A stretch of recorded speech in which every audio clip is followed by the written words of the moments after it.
Bienvenidos y bienvenidas. Me es muy grato presentar la última ponencia de la 7ª jornada sobre el patrimonio de Marchena, titulada «Vino el pulgón, se comió lo que había dejado la langosta. Marchena patrimonial y desamortización». Y sobre todo a su autor, a Manuel Antonio Ramos Suárez, investigador incansable, apasionado educador, riguroso analista de nuestro patrimonio cultural. ¿Quién no lo ha visto? Entre legajos y documentos históricos en la biblioteca, en el archivo municipal o en despachos de hermandades de nuestra localidad. Sabemos que en cualquier momento, y además de forma continuada, según además su trabajo le permite, lo dedica a la investigación histórica y cultural. Un privilegio y una gran alegría presentarte hoy aquí. Es diplomado en profesorado de EGB, maestro de educación primaria en la especialidad de educación musical desde el año 1992 y ejerce su vocación actualmente en el Centro de Enseñanza Infantil y Primaria Padre Marchena. Licenciado en Geografía e Historia en la sección de Arte y doctor en Historia de la misma especialidad por la Universidad de Sevilla. Ha sido profesor en el Departamento de Escultura e Historia de las Artes Plásticas de la Facultad de Bellas Artes y en el de Historia del Arte de la Universidad de Sevilla. Ha orientado sus estudios en varias líneas de investigación, pero todas centradas en el patrimonio cultural español, andaluz y marchenero. La primera línea de investigación que trabajó fue el patrimonio cultural español y, en concreto, los efectos que sobre todos los bienes culturales provocaron los hechos históricos acontecidos durante el siglo XIX, tanto a nivel de conflictos bélicos como a nivel de los procesos desamortizadores. Fruto de esta investigación es su memoria de licenciatura, titulada El patrimonio cultural de Marchena y la ocupación napoleónica, y parte de su tesis doctoral publicada bajo el título Patrimonio cultural y desamortización, Marchena, 1798-1901, y de la que hoy nos va a ilustrar con su ponencia. En este ámbito del patrimonio cultural también ha realizado investigaciones realizadas sobre arquitectura, escultura, retablos barrocos y aportaciones presentadas en revistas acreditadas como Laboratorio de Arte, Archivo Hispalense, Goya u otras revistas especializadas. A nivel local, ha realizado numerosas monografías sobre edificios históricos de nuestra localidad, la parroquia de San Sebastián Mártir o San Andrés, Mercedarias Descalzas, analizando desde la arquitectura hasta el patrimonio archivístico. Ha trabajado el fotodocumentalismo. Todos recordamos la magnífica exposición en colaboración con la Biblioteca de Marchena sobre Azpiazu y Marchena, imágenes de una villa entre siglos. Y ha publicado estudios sobre el patrimonio inmaterial, en concreto sobre la representación del drama litúrgico que aún conserva nuestra Semana Santa marchenera, y titulado El mandato, una catequesis plástica en Marchena. Como especialista en educación musical, también ha realizado investigaciones sobre el patrimonio musical, y en las que incluye la catalogación del archivo musical de la parroquia de San Juan, con el análisis de más de 400 partituras de los siglos XVI al XX, así como un estudio sobre las 2 cajas de órganos y su evolución histórica, artística y musical, también publicado en la revista Archivo Español de Arte. En el campo de la docencia ha participado en ciclos de formación y mejora de la práctica docente, así como en jornadas de formación del profesorado universitario e innovación, presentando comunicaciones sobre buenas prácticas. Desde el año 2017 forma parte de la REFID, Red de Formación e Innovación Docente de la Universidad de Sevilla. Como especialista ha participado en numerosos ciclos de conferencias, jornadas, congresos locales, provinciales, nacionales, presentando ponencias y comunicaciones con aportaciones originales, así como cursos de formación dirigidos a profesorados de educación primaria y secundaria sobre patrimonio. Ha coordinado exposiciones para poner en valor el patrimonio cultural, Ha realizado fichas, catálogos, en fin, un extenso y cualificado currículum que avala su profesionalidad y su compromiso con el patrimonio cultural. El estudio y la protección de nuestro patrimonio requiere de especialistas como tú, que bebiendo de las fuentes históricas, aplicando la metodología científica con rigor en el análisis de la documentación y comunicando los resultados con pasión, nos acerca al conocimiento de nuestras señas de identidad, lo pongan en valor, nos conciencien del legado a preservar y difundir, además, a las generaciones venideras.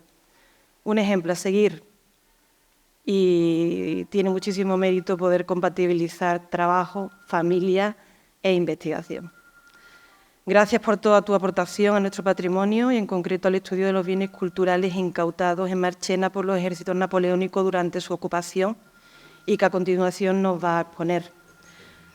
Con su disertación daremos sentido a su título, al texto del dominico marchenero Francisco Alvarado, filósofo rancio, que comentó, además aparece en la entrada de su libro, vino el pulgón, se comió lo que había dejado la langosta. Te cedo la palabra, Manuel Antonio. Bueno, muchas gracias. Buenas tardes, muchas gracias, Luisa. Buena parrafada soltado ahí. Esas cosas las hemos hecho, pero bueno, yo le decía, nada oficial. Se ha puesto muy seria, muy oficial. Digo, lo merece. Sí, cuando nos vamos de barbacoa y eso, hablamos de patrimonio de Marchena y echamos unos ratos estupendos. Digo, cuenta que todo el mundo me conoce, pero bueno, conviene recordar algunas cosas, ¿no? Muchísimas gracias por esas palabras. Hay que reconocer tu valía personal. Se agradece muchísimo. Tu labor profesional.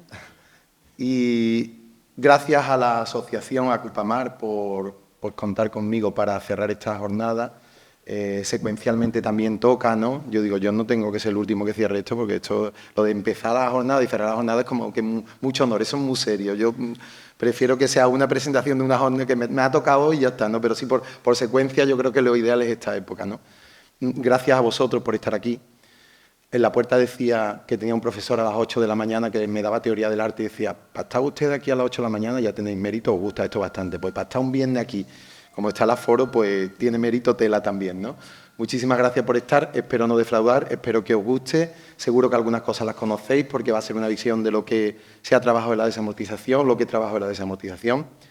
Y bueno, creo que no me queda nada que agradecer. Seguro que hay imágenes, fotografías, documentos de gente que me la ha ido cediendo a lo largo del tiempo. Sería muy largo y muy prolijo ir contando de dónde he sacado toda la documentación. Pero hoy nos reúne eso, Marchena patrimonial y desamortización. Yo no iba a investigar de esto en mi vida. Esto me vino a mí casualmente. Digo casualmente porque Marchena sí había que investigarla, pero el siglo XIX como que no entraba dentro de mis primeros parámetros investigarlo. Pero mi gran amigo, maestro Juan Luis Rabé, era los duques de Arco, el siglo XVI, cogí algo del XVII, bueno, él lo maneja todo, ¿no? Mi amigo Juan Arenilla empieza con el XVIII, arquitectura civil, después da unos coletazos para el XVII, el XVIII, digo, está claro que si hay que seguir abriendo camino, uno que llega al último como historiador del arte, pues hay que hablar sobre el siglo XIX. Y me enfrasqué en el siglo XIX. Don Antonio, el párroco de San Sebastián, me decía, el XIX, desamortización, expolio, robo. No hable de eso, el siglo de oro, métete en el siglo de oro. Yo decía, que no, que hay que hacer lo que no está hecho. Y lo que no estaba hecho era el siglo XIX. Y bueno, y hay que trabajar, y hay que seguir trabajando en el siglo XIX. Y yo he puesto algunos ladrillos en esa construcción, pero hay muchísimo por hacer, muchísimo por investigar. Y de los demás siglos también.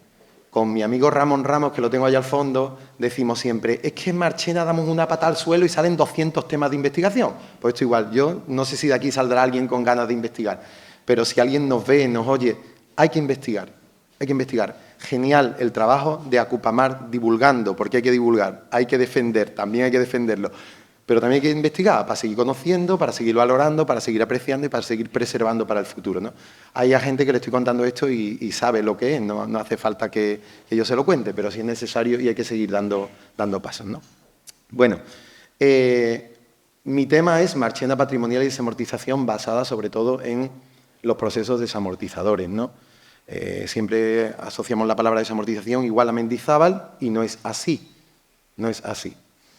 Si vamos a ir viendo la evolución, para los que anden un poco más despistados o no hayan leído mucho de este tema, los que ya lo hayan leído ya lo conocerán mejor, pero los que no lo controlen, pues la desamortización de Mendizábal es una más dentro de una cadena del proceso desamortizador, ¿no?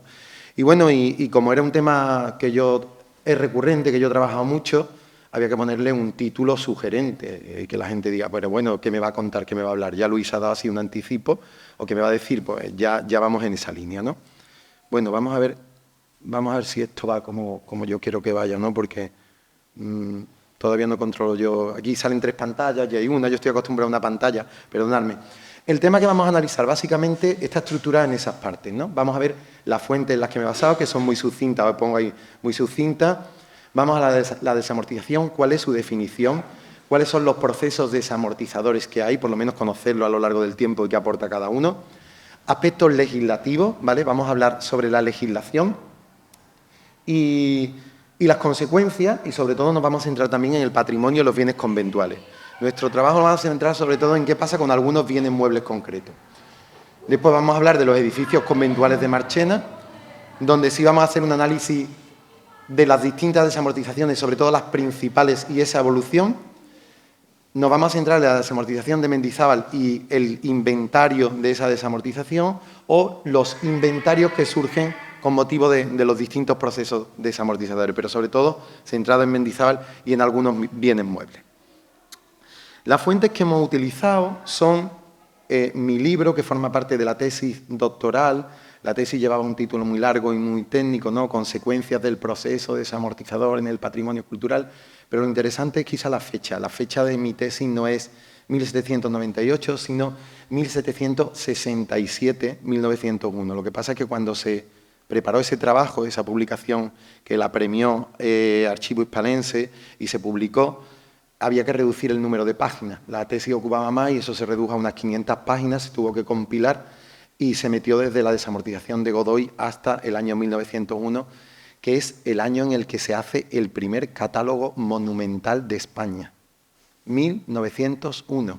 Ha habido hitos en el catálogo monumental de España. Por ejemplo, todos recordamos el que hizo Juan Luis Rabé, el inventario butanito que le decimos porque es naranja, ¿no? Y estamos hablando del 82 y es un inventario, ni siquiera un catálogo que es más desarrollado, ¿no? Y sigo diciendo, todo está por hacer.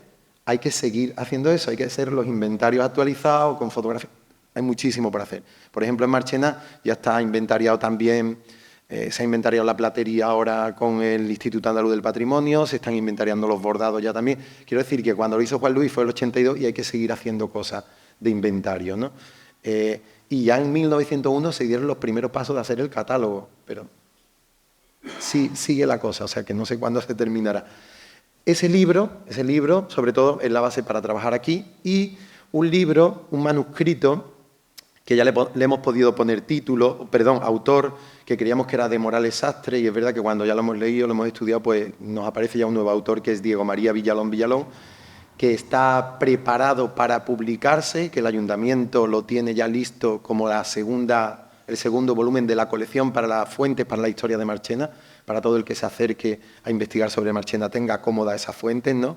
Está ya calentito, está preparado para que cuando pongamos una fecha tengamos la presentación del libro, ¿de acuerdo? Pues de ahí también hemos sacado alguna información. Bueno, entrando de lleno en el tema, el término desamortización se define como acción legal para liberar bienes de manos muertas que pertenecen a la Iglesia, la nobleza o municipio, entre otros casos. También podríamos entrar con las hermandades, los hospitales, etcétera, de manera que puedan ser vendidos. Esa es la base o la teoría, ¿no? la definición de la propia desamortización. Y nuestra desamortización afecta a toda clase de bienes, ¿no? Cuando os he dicho que el proceso desamortizador no se centra solo en Mendizábal, os puedo decir que creo que hay hasta 9 desamortizaciones. La primera es la expulsión de los jesuitas, que se define como extrañamiento de los jesuitas, el tema de las temporalidades también aparece, ¿no? Es una terminología que no cita el término o la definición de desamortización como tal, pero sí es verdad que fue una desamortización en toda regla. No solamente a bienes inmuebles, a bienes rústicos, a bienes urbanos, sino a todo el patrimonio cultural. Es un ensayo, pero es la primera desamortización y es la base para todos los procesos desamortizadores. Esa legislación que se hace en tiempos de Carlos III se repite sistemáticamente durante todos los periodos que vamos a ir viendo ahora. Es más, en 1868, con la última desamortización, los bienes que hay, cómo se gestionan esos bienes o cómo se trata a las comunidades religiosas en ese momento, se hace de la misma forma y todos los bienes se reparten de la misma forma. Incluso hasta para la finalidad, ¿no? Se dice que las iglesias que no tengan retablo, que se consideren iglesias pobres, esos bienes pasen a esas iglesias pobres. Y de la expulsión de los jesuitas, la mayoría de los bienes van a pasar, curiosamente, a San Sebastián, en ese momento. Los jesuitas lo expulsan en 1767 y casi todos los bienes van a ir destinados a San Sebastián, porque San Sebastián se estaba construyendo en ese momento, se había terminado de construir en ese momento. Entonces, era una iglesia que había que dotar de bienes muebles. No tenía muebles, no tenía retablos, no tenía púlpitos, no tenía pilas de agua bendita. Iban más retablos de los que vemos en San Sebastián. Más púlpito, más... El retablo, por ejemplo, los dos retablos pequeños de Santa Isabel que se conservan hoy, iban también para allá, ¿vale? Para la capilla de la Virgen de los Desamparados. Es decir, la misma repetición de esa idea de las iglesias pobres se va a repetir en todos los procesos desamortizadores, incluso en el XIX. Aquí ya las iglesias estaban todas desamortizadas, no había frailes, pues entonces no se llega a aplicar esa medida literal, ¿no? Con Godoy, la desamortización en 1798 se centra en, sobre todo, cofradías y hospitales, ¿vale? Cofradías, ermitas, hospitales. Aquí afecta algunos espacios, sobre todo a las hermandades, pero básicamente se refiere a bienes rústicos, ¿eh? Lo que se suelen perder en esta época son bienes rústicos. La desamortización de José I no solamente fue desamortización, sino que fue también una guerra de la independencia, un expolio. Y bueno, veremos algún detalle de algunos bienes muebles de qué es lo que les ocurre, ¿no? en el caso de Marchena. Esa sí la pudimos estudiar un poco más, pero hay que seguir haciendo cosas porque de cualquier investigación que se inicie y se trabaje, pues sigue surgiendo más documentación, ¿no? Muy reducida en el tiempo fue la desamortización de las Cortes de Cádiz, duró muy poco tiempo, siguió algunos ejemplos de la desamortización de José I, pero sí es verdad que hay personajes como, por ejemplo, el padre Alvarado intervino activamente en ese tema, aunque estaba exiliado en Lisboa en ese momento, él también participa de los comentarios y le llegan todos los comentarios que se manejan en las mismas Cortes de Cádiz, lo que dicen los diputados en Cádiz, le llega esa información y es curioso porque allí también se valora pues, qué hacer con los edificios y bueno, en algunos sitios es tan rápido que no acaba las Cortes, bueno, se ha hecho la Constitución, se aprueba la Constitución, pero en 1813 ya se están ocupando los conventos, ¿eh? Incluso en diciembre del 12 hay conventos que ya se ocupan, nada más se van los franceses, automáticamente se vuelven a ocupar los conventos para volver al orden. Pero la propia Cortes de Cádiz también plantea un proceso desamortizador. El trienio liberal, del que estamos ahora celebrando el bicentenario, también provoca efectos desamortizadores, pero Marchena tiene la suerte que de los 5 conventos, la suerte, entre comillas, que de los 5 conventos que teníamos en ese momento, se mantienen 3 abiertos. Y claro, el trasiego de obra, el movimiento siempre es menor para un convento que se queda a la comunidad, junto con otros que vienen de otros sitios, que para el propio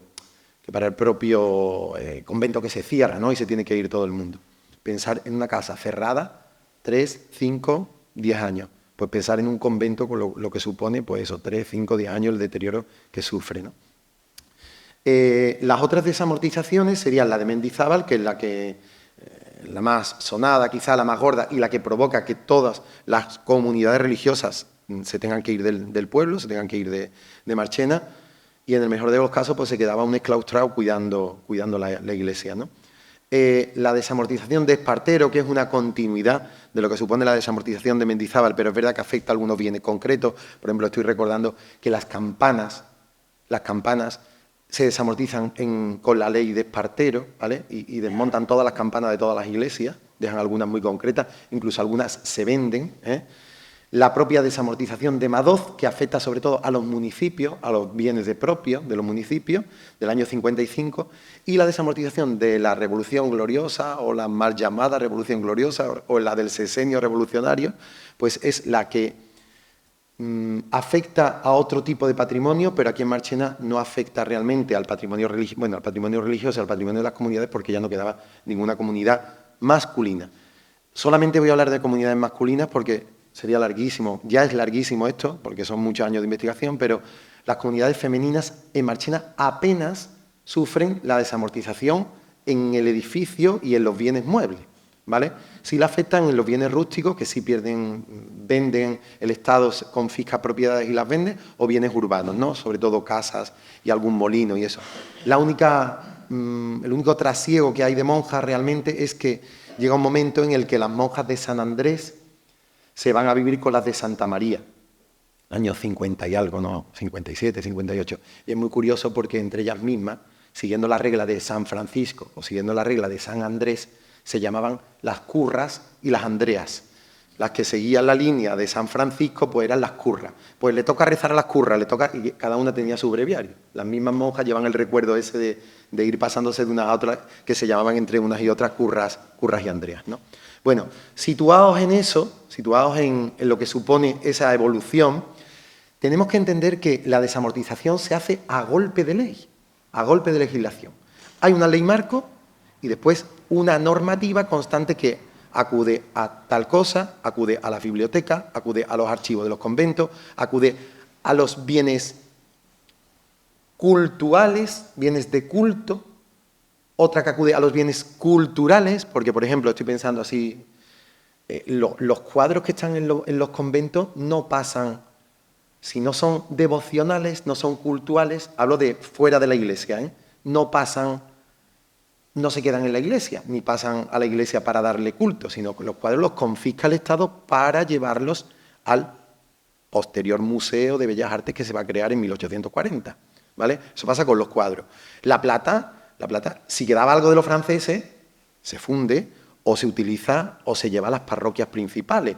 Es decir, dependiendo de cada bien o de cada elemento, va para un sitio o va para otro. Los bienes rústicos los recoge el Estado y los vende en subasta, tierras, etcétera, etcétera. Los archivos los coge el Estado y se queda con esos bienes, perdón, con esa documentación para ver las tierras que poseía cada comunidad religiosa. Me hacía gracia el otro día cuando decía Madalena, bueno, estaban todos los libros, no sé qué, no sé cuánto. Yo os tengo que decir que para buscar los libros de la desamortización en Sevilla hay que echarse a llorar, porque toda la documentación que se conservaba de eso, la que lo recogió fue el archivo de Hacienda, que es el que controlaba las propiedades. ¿Qué pasa? Pues creo que en el año 1900-1901 el archivo de Hacienda de Sevilla arde completo, y creo que quedan 3 legajos. Creo que quedan 3 legajos por ahí perdidos, que me dijo una vez don Pedro Rubio, que era canónigo archivero, que fue antecanónigo de Hacienda, que ahí había algo. Pero, por ejemplo, vamos a Cádiz y a lo mejor algo aparece de ese periodo. O vamos a Madrid y en el Histórico Nacional pues hay un bloque de desamortización y puede entregar archivos. Pero Sevilla y provincia desapareció. O sea que hay que buscar por otras fuentes, por otros sitios, ¿no? Esa ley marco se desarrolla en otras leyes y mucha información aparece en el boletín oficial de la provincia, que es donde se vende y se subasta muchos bienes rústicos y sobre todo muchos bienes urbanos, ¿no? Consecuencias que esto provoca, porque vamos a hablar del patrimonio cultural, pero pónganse en el sitio de un fraile que desde que tiene 14 años entra en el convento de Santa Eulalia y hace allí toda su vida. Y cuando tiene 60, 70, 80 años le dice usted, a la calle. Váyase de aquí. Usted ha vivido en comunidad, pero no puede vivir. Ya más. ¿Dónde me voy, no? ¿Qué hago? Me llevo mi breviario, que solo se podían llevar el breviario, una ropa, una muda, ¿y a dónde? Bueno, y ellos le dijeron, váyase a su lugar de origen, a su pueblo, pero los jesuitas le dijeron, todo el mundo para el puerto, todo el mundo un barco, venga, fuera de aquí todo. O sea que poneros en el sitio de esa persona que tiene esa edad y se tiene que ir, ¿no? Económicas, ¿qué pasa con los bienes nacionalizados? ¿Qué pasa con todos esos bienes? ¿Qué consecuencias tiene? Hay que seguir estudiando la desamortización rústica y urbana. Alfonso Lazo dio una línea en el 78, creo que fue, hay que seguir. Aquí veo gente que está viendo papeles viejos de los bienes propios, viendo papeles de desamortización y esas cosas. Sigan por ahí, que hay mucho que investigar, mucho que hacer, sigan por ahí. Lo que supone el siglo XIX con el anticlericalismo que se provoca, ¿no? Y la división que hay en el país con eso, también sería largo de contar. Y lo que nos afecta a nosotros, pues, es el patrimonio cultural, atendiendo a arquitectura, escultura, pintura, suntuarias, platería, bibliotecas, archivos, música, porque de todo tenían las comunidades religiosas. Cuando yo me planteé hacer la tesis, digo, bueno, voy a hacer solamente arquitectura. ¿Y cómo? Si hay que hacer también la escultura y la pintura, y hay que hablar en conjunto de todos los bienes, pues ocupa más tiempo, más dedicación, ¿no? Pero realmente es todo, ¿no? Es el patrimonio cultural, es lo que hay. Rústicos, tierras, cortijos, molinos, bienes urbanos, la propia iglesia, el edificio, que es de lo que más solemos tener información, las casas que tenían esos conventos y otros edificios, unos posadas, otros baños, otros enfermerías, etcétera, etcétera, ¿no? Y cuando analizamos los bienes muebles, pues retablos, esculturas, la propia platería, ornamentos, ¿no? Que casi los ornamentos y la plata escogieron casi el mejor camino, porque fueron a las parroquias principales o a las parroquias pobres y algunas cosas nos va quedando, ¿no? Se va conservando. Es verdad que también son unos bienes más delicados, por decirlo así, que se deterioran más del uso, ¿no? Pero también algo nos llegó. Fondos bibliográficos, un trasiego de obras, de libros. Imaginaros la biblioteca de la Duquesa, ¿no? 4.370 y tantos libros. Además de lo que tuviera la comunidad. Y lo que tuviera capuchinos, que encontramos hace tiempo el inventario de capuchinos, que algunos venían de los jesuitas, ¿no? O lo que tenía San Agustín, todos los conventos, ¿no? O sea, eso quedan, pues en algún sitio, en San Juan quedan 2 o 3 libros, en San Agustín quedan a lo mejor 30 o 40, en Santa María, el trasiego que pasó, eso se vendió al peso, se vendió, cualquiera sabe lo que se vendió, ¿no? Me acordaba el otro día, también cuando hablamos de algunos archivos, se me vienen a la cabeza cosas de cuando os voy contando, ¿no? La mejor suerte corrió nuestro archivo municipal, a pesar de algunos huecos, ¿no? La mejor suerte corrió el archivo de protocolo, a pesar de la cantidad de legajos que faltan. Porque en el siglo XVII Marchena tenía 6 notarios activos. 6 notarios, o sea, una cuarta parte de Sevilla. Y Sevilla tiene 20 y tantos mil volúmenes, creo que son. Algunos que pillan esta mesa abierta al legajo, ¿no? O sea, que no tendría Marchena también, que yo creo que tendría un fondo mucho más grande. Bueno, pues nos podemos dar con somos unos privilegiados. Porque yo escuché una vez que el archivo de Estepa, el archivo municipal de Estepa, salió liando el pescado todas las mañanas. Como contaba el otro día ayer Enrique, de que había también un archivo que había salido. ¿Estos papeles dónde están? ¿O de dónde vienen estos papeles? Es que lo están dando en no sé dónde, liándolo con... Pues eso, me acordaba yo también que... O sea que dentro de lo que hay, pues un convento que se desamortice los bienes donde van, pues podéis imaginar los archivos y la biblioteca donde van, ¿no? Bueno, esto es de sobra conocidos, la ubicación de cada uno de los conventos, de los que vamos a ir hablando y vamos a ir contando cada una de las vicisitudes, ¿no? Lo conocéis todo y los espacios donde están situados. El primer convento, para que nos ubiquemos, sobre todo en alguna fecha, 3 ideitas básicas, ¿no? Para que no veamos que las cosas salen de repente, es el convento de San Pedro Mártir, se funda en 1517 en un sitio, en 1520 ya se da la carta de fundación real, ¿no? La bula, lo funda Rodrigo Ponce de León, junto con Domingo de Baltadas, que era uno de los importantes de la Orden de los Dominicos.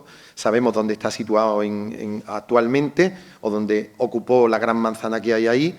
Enterramiento de la Casa Ducal por traslado al enterramiento de San Agustín y una evolución de la propia construcción del edificio en el siglo XVI, en el siglo XVII, y que podemos entender, o que llegó a albergar hasta 8 hermandades en el siglo XVIII. ¿Qué ocurre con la desamortización en ese convento? Bueno, os he puesto 4 bloques para que nos situemos. En la ocupación napoleónica, el espacio se ocupa a finales de enero de 1810 y se utiliza como cuartel. El templo, afortunadamente, se separa de la iglesia y está abierto desde noviembre de 1811, lo que hace preservar los bienes del templo. ¿Qué pasa en el trienio liberal? Bueno, pues que hay un acuerdo de arreglo de conventos, se decide a qué sitio van a ir los frailes de cada convento, se elige un convento base, por decirlo así. ¿Cuántos hay en este? 8 frailes, en este 4, en este 5. Y los que no tengan más de 12, dice la ley, se tienen que unir con otros, ¿vale? el de Santo Domingo se suprime y se une con Carmona, y el espacio se utiliza para guardia de la Milicia Nacional de Infantería. Es decir, vuelve a padecer otra vez lo que fue de cuartel en tiempo de los franceses. Con la desamortización de Mendizábal se suprime definitivamente, el espacio se utiliza para hacer exámenes finales de los profesores que había aquí, de los maestros que había, como Plaza de Abastos. Ya conocemos la parte que hay desde 1840, que se construye el primer plano de creación de la Plaza de Abastos. Incluso ya en diciembre de 1840 el Ayuntamiento de Marchena se plantea utilizar ese espacio como ayuntamiento, porque se dice que el que tenemos, la Plaza Arriba, está muy distante de la población que ha crecido hacia toda la zona de San Miguel y San Sebastián. No se aprueba en 1840, pero se aprueba posteriormente y en 1961, 62, un siglo después, se hace el Ayuntamiento de Marchena donde está hoy. O sea que, pero la teoría ya estaba ahí y la idea estaba ahí, ¿no? ¿Qué pasa con Espartero? Bueno, del 43 al 45 hay pleitos con la Casa Ducal, de quién es el propietario y quién no es el propietario.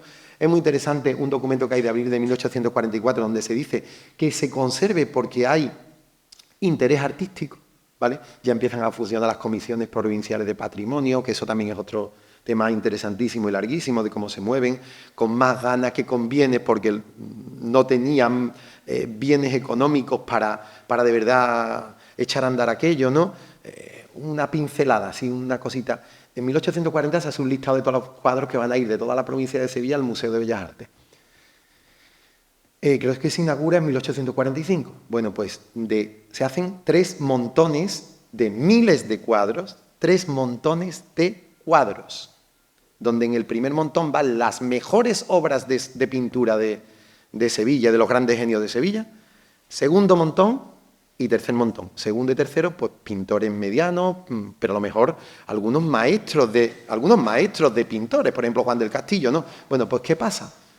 Pues que el segundo y el tercer montón se venden para pagar obras de albañilería en el museo, es decir, en el antiguo convento de la Merced, para mantener por los 900, los 1000 cuadros que habían quedado como los cuadros de mérito de los grandes artistas de Sevilla. Pero segundo y tercer nivel, pues se van, y entre segundos pues irían obras de Juan del Castillo, que es por ejemplo, por decir un ejemplo, que es el maestro de Murillo, entre otros, ¿no? O sea que fijaros hasta dónde llega la voluntad y la preocupación y la formación, porque gracias a la Academia de Bellas Artes en ese momento, Santa Isabel de Hungría, que era la Academia de Bellas Artes, como decía Juan Luis, de Murillo y de Valder, en ese momento, pues estaba Cabral Bejarano y habría algunos de los grandes de esa época que por lo menos decían, bueno, esto que se preserve, esto que se conserve, esto es bueno, esto es regular, esto es mediocre, o sea que fijaros a dónde llega la cosa, ¿no?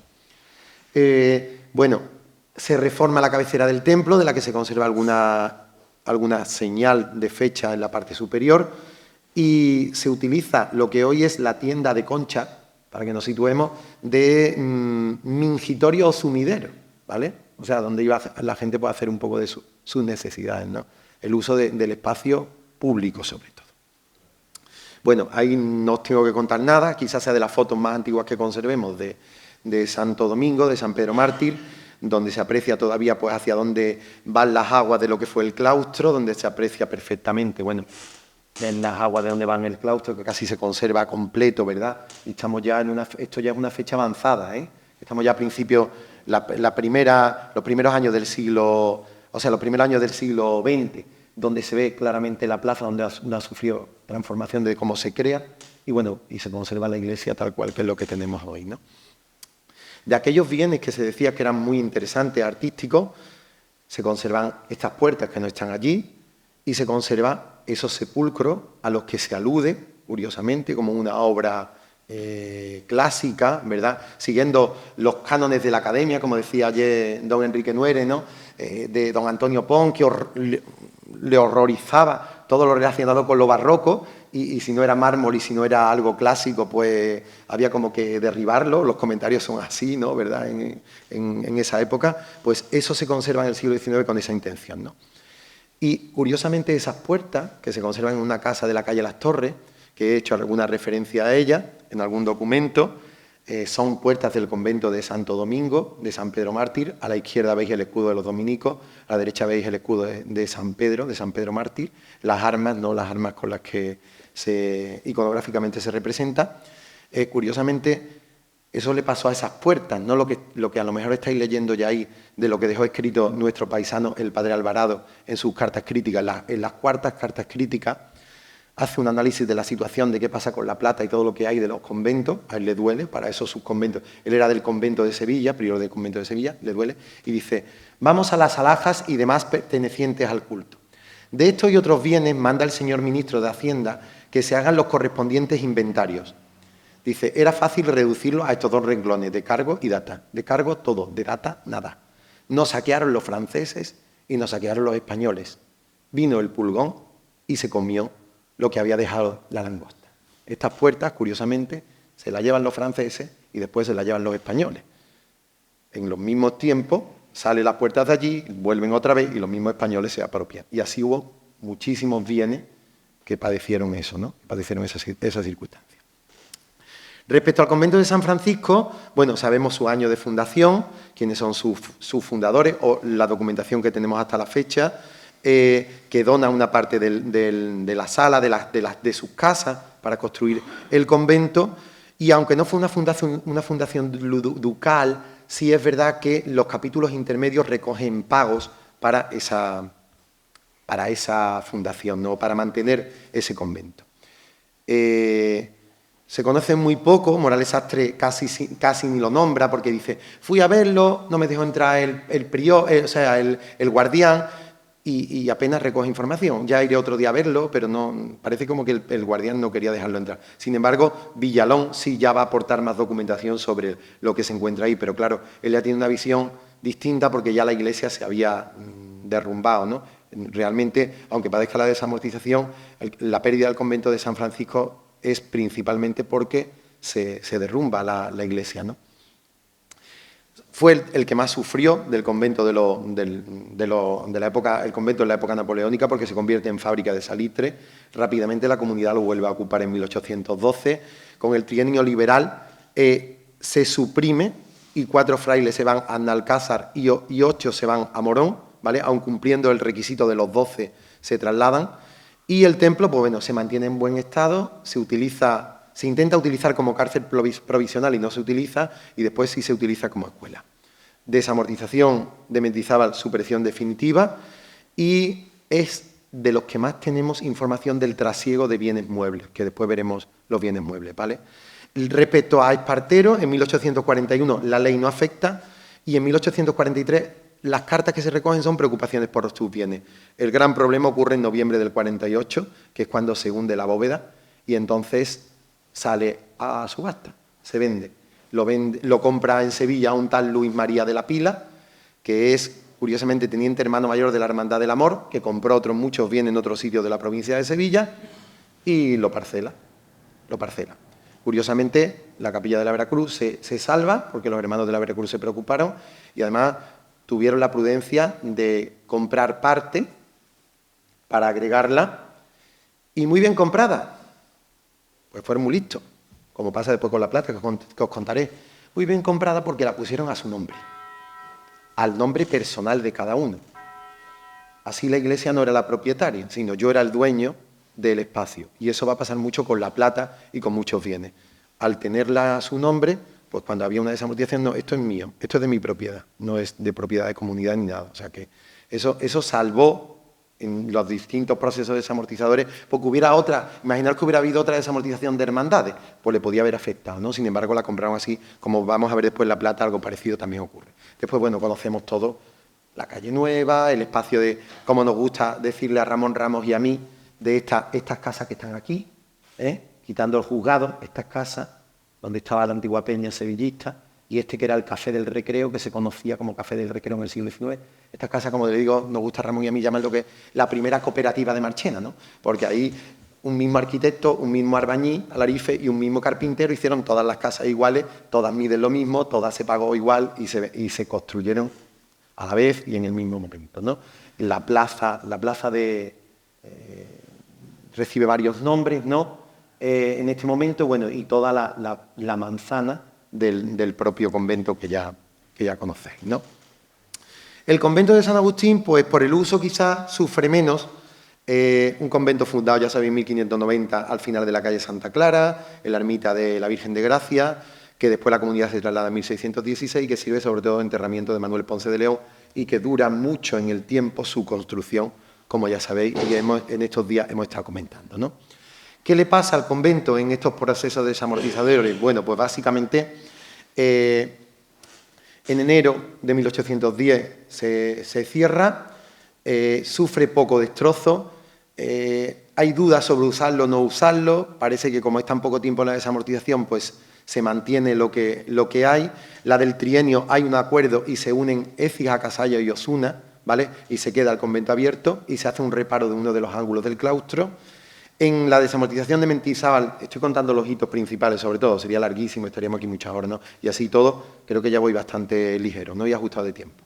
En octubre del 35 se suprime la comunidad, se utilizan las clases, los espacios donde están las clases hoy se utilizan, hay una familia que vive allí también, pero lo que mejor le viene al convento de San Agustín es que en 1840 se utiliza como parroquia. El convento sí se declara ruinoso, pero la propia iglesia se utiliza como parroquia de San Miguel. Se traslada la parroquia de San Miguel de la parroquia a ese edificio. Y eso le beneficia muchísimo. Es más, es conocido en la documentación como San Miguel el Nuevo y San Miguel el Viejo. San Miguel el Viejo haciendo referencia a lo que conocemos hoy como San Miguel, ¿no? Se hacen reformas, el ayuntamiento hace reformas en el edificio, ¿vale? Sobre todo en el deterioro que sufre el claustro, se conservan esos pagos en el propio ayuntamiento y en 1915, pues, otra llegada, otro beneficio de ocupación del espacio, pues también lo beneficia funcionalmente y se mantiene gracias a que los mercedarios viven ahí y ya llevan más de un siglo ahí, ¿no? Esta imagen quizás sea de las más antiguas que se conservan de San Agustín del Claustro, como explicaba el otro día Juan, la parte de arriba pues está transformada para como la vemos hoy con las reformas que se hicieron ya en el siglo XX. El convento del Santo Ángel, el convento de los Ángeles Custodios, también se conoce, el convento de los Capuchinos, se funda en 1651, muy desconocido porque está casi tapado, ¿no? Ya sabemos que existe, ya sabemos que está ahí. Juan Luis se aventuraba a decir, conocemos esta parte, conocemos aquello, pues gracias a los últimos estudios ya sabemos que hay más ahí, ¿no? Hay que seguir trabajando ahí, ¿no? Fue un convento que tuvo mucha aceptación, ¿no? Fijaros, para venir el beato Fray Diego José de Cádiz, ¿no? Aquí a predicar, tenía mucha importancia el convento. Era el convento de palacio hasta que se usaba Santa María de la Mota como capilla palaciega, pero después se utilizó como el convento de palacio. Muy cerca de las casas capitulares, muy cerca del palacio, muy cerca de donde estaban viviendo todos los notarios de Marchena, porque los notarios vivían en la plaza ducal en ese momento, ¿vale? O sea que era un templo, un edificio pues de gran predicamento, ¿no? ¿Qué le pasa con las distintas desamortizaciones? Bueno, pues padece, la ocupación napoleónica fue una zona de las más delicadas porque el palacio se usa como cuartel y entonces el cuartel de la tropa estaba en el mismo convento. Hay deterioro de todo su espacio, del refectorio, de las bodegas, de otras dependencias, hasta el año 1814, que no recupera el funcionamiento, ¿no? Se vienen otra vez los capuchinos aquí a vivir. Con el trienio hay un acuerdo de conventos, como he dicho, está en buen estado y se une con el de Écija y se mantiene. Y la desamortización de Mendizábal es la que hace, como he dicho antes, que se suprima, el templo se queda abierto y se inventarian todos sus bienes, por lo menos los bienes de la Iglesia. Y se conservan algunos bienes de la Iglesia, algún listado de esos bienes de la Iglesia que nos dan pistas de qué retablos había, ¿no? Después veremos algún ejemplo de algunos retablos que se conservaron. La desamortización del Espartero no le supone nada, el templo se mantiene abierto, como decía antes. Hay un capellán, un escapuchino, que es el que se queda, que es el que después va a citar Gómez Acebe en algunos momentos, junto con lo que cita de Santa Eulalia, ¿no? Incluso el ayuntamiento lo plantea como convertir aquello en un cementerio, como hacer un cementerio del convento de Capuchinos. Después se pensó en el sitio que no era el más adecuado porque estaba muy cerca de la población. Y bueno, incluso en el siglo XIX, a fines del siglo XIX, se le da uso de hacer allí, y había un molino de pan, un molino para hacer pan. Ya conocéis que es toda esta zona, incluso un poco más de lo que recoge la imagen, toda esta zona, ¿vale? Y como os decía, hemos tenido la suerte de que en las últimas, unas jornadas de historia que se plantearon, bueno, de historia no realmente, unas jornadas de patrimonio que se plantearon en el ayuntamiento, pues se descubrió, había gente muy sorprendida que decía, Aparece una iglesia, aparece, pero ¿cómo la iglesia? ¿Qué es lo que...? Bueno, pues realmente lo que está es la planta y la construcción de la iglesia. Por lo menos conservamos todas las paredes de la iglesia, lo que queda es la cubierta. Esta foto es del proyecto que hizo Marco Antonio Gavira, Marco Gavira, sí, que me la ha cedido para ponerla, sobre todo para haceros una referencia, bueno, al espacio interesante, ¿no? Sobre todo que está ahí ya en la iglesia, que cuando haya pelas como para todas estas cosas, pues imagino que se podrá excavar. Es complicado porque por donde se puede sacar eso, según nos decían en aquella jornada, es muy difícil, porque además eso va a ser yo creo que va a ser un palinsecto, ¿no? Va a ser como Atapuerca, la Atapuerca del palacio, le voy a decir yo ahora, ¿no? Porque vamos a ir descubriendo, yo creo que eso se llenó de cascotes y de elementos que hubo en el palacio para allanar aquello, ¿no? Entonces vamos a ir viendo lo que hay y habrá que ir limpiando poco a poco, por etapas, por fases, pero después nos va a quedar un espacio que es un templo, es una iglesia y de grandes proporciones, no es una cosa pequeña. Es de nave única, como solían hacer los capuchinos, el crucero algo desarrollado, no mucho, y el presbiterio bastante desarrollado. Es curioso el espacio, porque yo comentaba mucho con Marco cuando tuve la suerte de poder ver esto in situ con el amigo Ramón Ramos, que disfruté muchísimo porque se ven las tribunas de los duques, además 2 tribunas. Y yo me metía con él porque le decía a Marco, le decía que sí, que mucha arqueología y mucho arquitecto, pero los historiadores del arte están ahí, también tienen que contar cosas.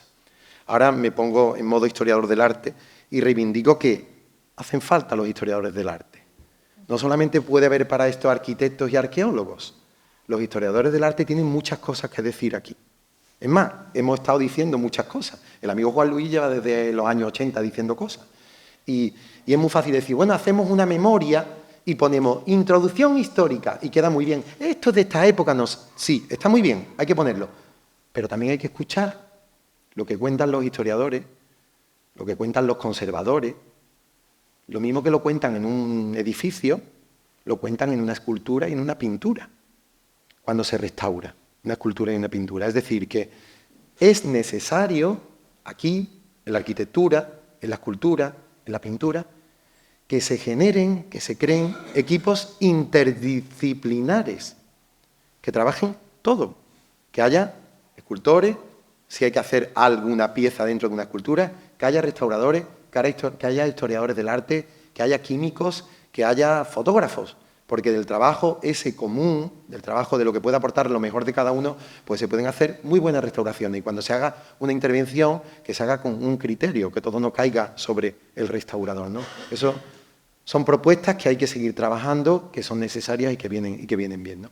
Le decía a Marco, en broma no le decía, léete el libro que yo ya he escrito cosas de esas. Pero eso ¿cómo hacer? Léetelo, que ya he escrito yo cosas de esas y que está muy bien descrito lo que hay en esa finca, solo hay que leerlo. Y yo no leo otra cosa que lo que en su momento saqué del registro de la propiedad. Curiosamente, la finca de Capuchinos está perfectamente descrita en el registro de la propiedad. A lo mejor yo como historiador del arte no soy capaz de descifrar todo, pero un arquitecto sacará unas conclusiones, un historiador sacará otra, un arqueólogo sacará otra. Dice, y ya no está diciendo claramente el texto, que aquello está en talud, que hay distintos niveles. Es decir, que bajo la iglesia puede haber una cripta y puede haber incluso un sótano, por poner un ejemplo, ¿no? Dice, edificio que fue convento de capuchinos de la Villa de Marchena, situado en la Plaza Ducal en la Plaza de la Constitución de la misma, formando un ángulo recto con el palacio del excelentísimo señor Duque de Osuna y de Arcos, linda por la derecha de su entrada con casa del don José de Montes, por la izquierda con puerta que conduce a la huerta del parque. O sea que nos está delimitando perfectamente la finca. Nos dice lo que mide, dice, propia del excelentísimo señor, y por el centro lindan sus muros con terreno del mismo señor duque. Consta su área de 46.912 pies, que hacen 5.212 varas superficiales, distribuidas en esta forma. Un patio cercado de paredes con puertas que conducen al patio iglesia y pasadizo que dirige a la sacristía. A un pasadizo que conduce a unas galerías con 13 habitaciones pequeñas y a una escalera que baja a la antecocina, cocina, refectorio, bodega y despensa cuyos techos son de bóveda, que sustentan el piso de la sacristía, pasadizo y galería antedichas a un patinillo y a un espacio corral con 3 pozos y una cuadra. Estoy leyendo muy rápido, pero fijaros el nivel de descripción que tiene la finca, ¿no? Y bueno, y así sigue con la iglesia, que tiene 5 habitaciones, el macizo de 2 aljibes con puertas, escaleras para bajar a la superficie del pasadizo, que está publicado, que está en el libro, que se lea, ya está. Y servirá de base para lo que se estudie, ¿no? O sea, que hay que acudir a la fuente. Hablaba con él, curiosamente, también de un espacio muy interesante que es este, ¿no? El crucero, ¿se ve desde a lo lejos lo que pone o no? No se ve, ¿no? El crucero, el presbiterio y 2 tribunas. Y me decía, esta es la tribuna ducal y esta la secundaria. Y yo le decía, Marco, al revés. Me decía, ¿por qué? Digo, porque esta es la ducal y esta es la secundaria. ¿Pero cómo hace esta la secundaria y esta la ducal? Pues muy fácil. Pues, perdona, Juan Luis. No. Claro, sí. ¿Por qué? Pues muy fácil, porque sabemos, por documentación, que el convento de capuchinos no tenía retablo mayor. Tenía un cuadro en este testero del Santo Ángel Custodio, que lo hizo un pintor de Jaén, pero Sebastián Martínez Domedel, ya me acuerdo, Sebastián Martínez Domedel, que lo ha documentado Juan Luis. Bueno, pues aquí estaba ese cuadro que ocupaba todo el testero. El altar mayor no existía como tal, es decir, el altar donde se celebraba la misa estaba aquí en medio, estaba situado delante del presbiterio. Y tenía por delante el sagrario, por detrás se accedía al sagrario para poder exponer. Incluso había 2 santos a los lados. Gracias a los inventarios se ha podido saber que ese retablo, perdón, ese altar estaba justo en medio. Extrapolar a lo más grande ahí, el Vaticano, donde se celebra misa, en el crucero. La iglesia Santa Cruz también tiene no sé, San Sebastián de Antequera, muchas catedrales también, se conserva ahí ese tipo de templete, ¿no? Ahí en medio. Entonces yo pienso que los duques estarían más cerca del altar en esta tribuna, aquí estaría la tribuna secundaria, ellos estarían aquí viendo la misa. Además, incluso he leído que había formas de bajar y poder hasta dar la comunión, en esas paredes había una escalera para acceder a que le dieran la comunión abajo y todo. O sea que es un engranaje, un sistema, pero que documentalmente pues existe. Me estoy enrollando mucho. Esta foto de Aspiazu, y queda todavía, esta foto de Aspiazu es muy interesante porque así la vemos, bueno, en la Plaza de Toros, convertida la Plaza Ducal, o la Plaza Ducal convertida en Plaza de Toros, ahí tenemos el palacio, por las ventanas, la rejería, que eso lo ha comentado muy bien Juan Luis, pero os hago hincapié en este detalle de aquí, que apenas se ve, a ver si aquí se ve mejor. Fijaros, aquí está el campanario, bueno, la espadaña del convento de Capuchinos. Aquí se ve perfectamente la espadaña y esta es la nave de la iglesia. La nave de la iglesia que era pues a 2 aguas, ¿vale? Y aquí se ve perfectamente la campana. A lo mejor ahí no la veis bien, pero cuando lo veáis cerca la foto de Aspiazu se ve perfectamente. O sea que ahí, fijaros, y este era el remate de palacio, pues ahí arrancaba la iglesia y seguía hacia adelante, ¿no? Hacia el lado del palacio.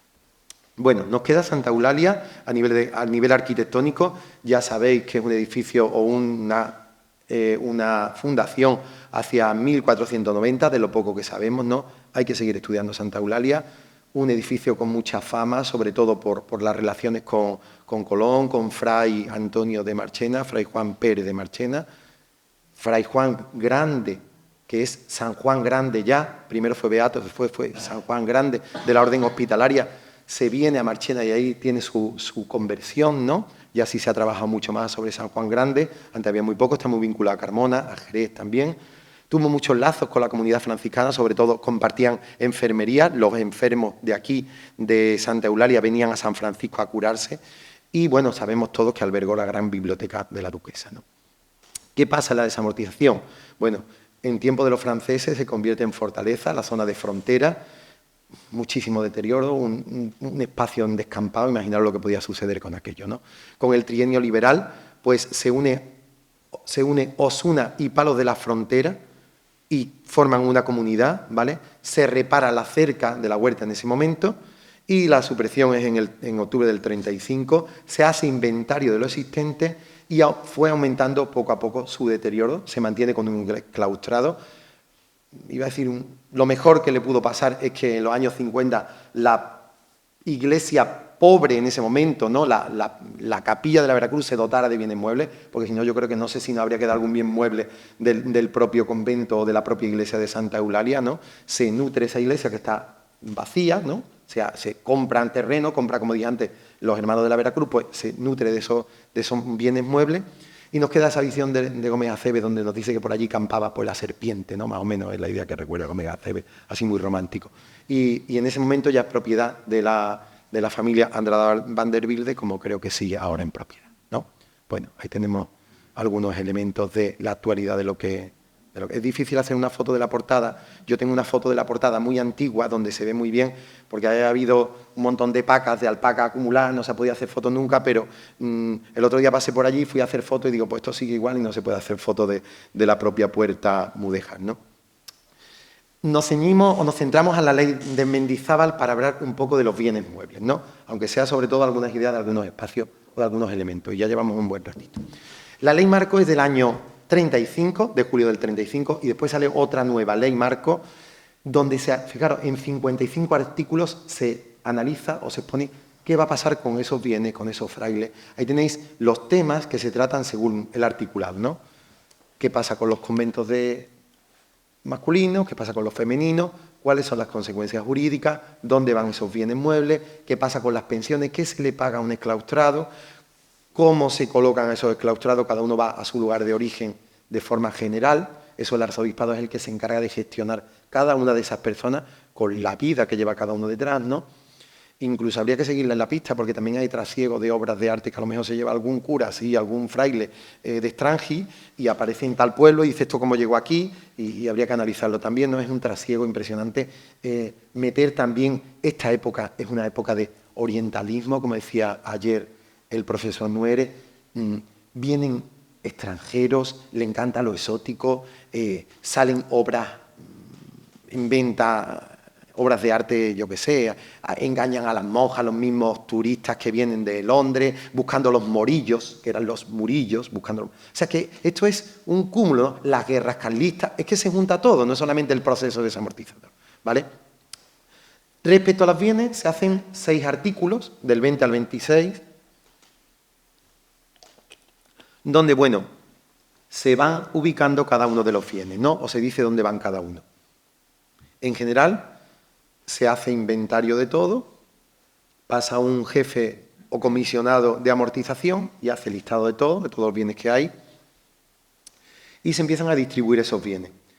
¿Qué pasa con los templos? Pues los templos dependen del arzobispado, y el arzobispado es el que gestiona lo que tiene el templo y lo que hay, y lo que hay se considera devocional. Si hay un cuadro de Murillo dentro del templo, puede que se salvara de llevarlo a algún sitio, porque es devocional, es el ángel de la guarda, y entonces como la gente le reza, pues se queda allí. Pero como estuviera en el claustro, estuviera en el interior, eso hace la lista otro comisionado y coge otro camino. O sea que imaginaros, y hay veces que sigue la ley, pero otra no sigue la ley, otra va de aquella manera, ¿vale? El espacio del edificio del convento se dice por ley que se use con un fin público. Santo Domingo, la Plaza de Abasto, vamos a usarlo de ayuntamiento. Ideas, ¿no? San Francisco, una plaza. Lo otro, a ver en qué se usa. Cementerio, el Santo Ángel. Y se le va dando una función, un uso, ¿vale? Y eso sí lo hace el ayuntamiento, que es el que ve lo que tiene y para qué puede utilizar. Pero eso lo ve todo con un fin público. Una plazuela también era un fin público, ¿vale? Se podía convertir en plazuela, se derribaba el convento y se usaba de plazuela, ¿no? Archivos, bibliotecas, documentos, en teoría a los museos provinciales que se están gestando, que se están generando, y a las bibliotecas provinciales. Unos sí, otros no, otros a las academias. Por ejemplo, la Biblioteca de la Universidad de Sevilla tiene un fondo ingente, enorme, gracias a todas las desamortizaciones de todos los conventos que han ido llevando allí esos libros. Otros cogen otro camino, ¿no? Y los religiosos, como he dicho, podían llevar muebles, ropa, libros y cosas de uso particular. ¿Por qué son tan interesantes estos inventarios? O por lo menos los que nos han llegado. Por ejemplo, los de la iglesia de Marchena nos han llegado, los que tenía la propia iglesia. Pero claro, afectan solo a la iglesia y en el mejor de los casos a la sacristía.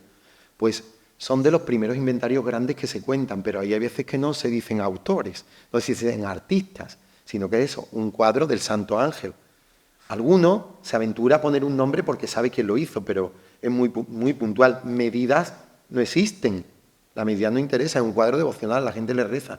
Con su retablo, con mantel, eso sí lo especifica. Mantel, ara, hule, candelabro. ¿Por qué? Porque es que es lo que van a usar. Entonces eso le interesa que se recoja. Y si es de plata, se recoge. Pero sí es verdad que son los primeros inventarios que tenemos. Un inventario que nos sirve para fuente. Y es la primera catalogación con la que podemos contar cuando no hay nada. Gracias a ellos conocemos, valoramos y podemos difundirlo. ¿Qué esquema sigue ese inventario? Pues el día que se presenta el jefe de inventario, hace un título de aquel, estoy en tal convento, me acompaña el exclaustrado tal y procedo a la entrega de los bienes a tal exclaustrado. Se hace tal día y algunos ponen hasta la hora. ¿Qué se recogen? Los pasos sagrados, lo primero, y los ornamentos, lo que se utiliza para decir misa. La iglesia, en algunos casos, se describe, en otros nada, el cuerpo de la iglesia se cuenta lo que tiene, que hay en el coro, que hay en la sacristía, diligencias finales, la firma y se termina el inventario. ¿Qué aparece ahí? Pues cálices, copones, ropa, según los colores, sobre todo, eso es importante, porque después va a haber trasiego. Pues este terno que es muy interesante va a tal lado, esto que es ropa blanca, pues se dejan las albas allí porque no interesa, entonces va a ir distribuyendo los bienes, cuadros, rejas, lámparas, confesionarios, el facistol, la sillería, las campanillas con las que se tocaba en el coro, la cajonera, los bienes que puede haber en un templo, ¿no? Analizar pormenorizadamente todos los conventos y todos los inventarios sería larguísimo, ¿no? Lo que habría. Os traigo algunas muestras de cada uno de ellos y algunos detalles, ¿no?